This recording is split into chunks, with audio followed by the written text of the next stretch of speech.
Hello students, in this video we are going to study about refraction through a rectangular glass slab. A rectangular glass slab, in diagram we draw it in the form of a rectangle. As you can see here, a rectangle is drawn and it just looks like a cuboid.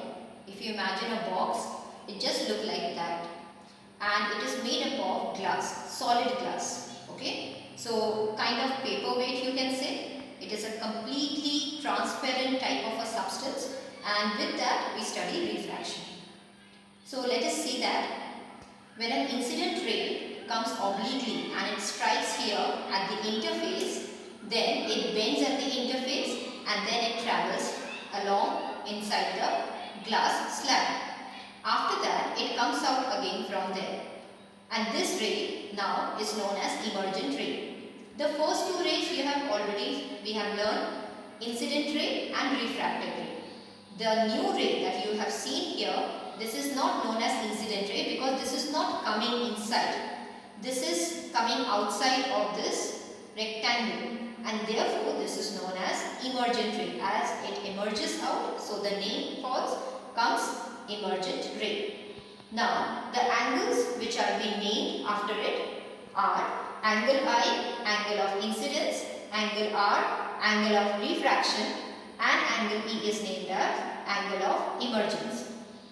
Whenever this type of practical or experiment is being done, we find every time angle I comes out equal to angle E, and with this we conclude that the practical or the experiment is done completely correct. In this diagram you can see I have drawn one ray which is not drawn prominent line. This is drawn in a shaded manner, dotted line, right? What does it tell? It tells it becomes parallel with the emergent ray, you can see. So this particular ray, the distance which you can see, a perpendicular distance, this is known as lateral displacement, which means what? In this condition, when the ray is entering inside the glass slab, it should have gone in this particular manner because light travels in a straight line, we all know that. But because of the presence of the glass slab, the ray bent toward the normal, and when it came out, there was a shift in the angle. And when we calculate how much the shift was, then we calculate by this distance, which is known as lateral displacement. There are few factors on which lateral displacement depends on. Let's see that.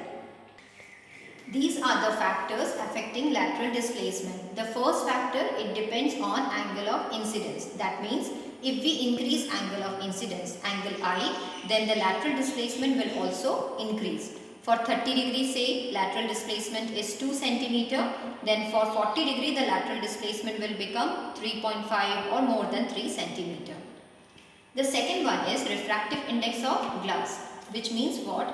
The quality of the glass by which the glass slab is made, its refractive index plays a very important role, because how much the light will bend, that will finally depend upon the quality of the glass, or in other words, refractive index of glass. The third one is the wavelength of light. In other words, we can also say that it depends upon the color of the light which is entering in the glass slab. And the last one is the thickness of glass slab. That means glass slab comes in varying thickness. If the thickness is more or the thickness is less, then the lateral displacement will surely vary. So these are the four factors on which lateral displacement depends. And why do we need the value of lateral displacement? What does it tell? It tells about how much the light is going to change its path when it enters from the air to the glass. So with this video, we complete this topic of refraction through a rectangular glass slab. Take a view. Take a view. Thank you.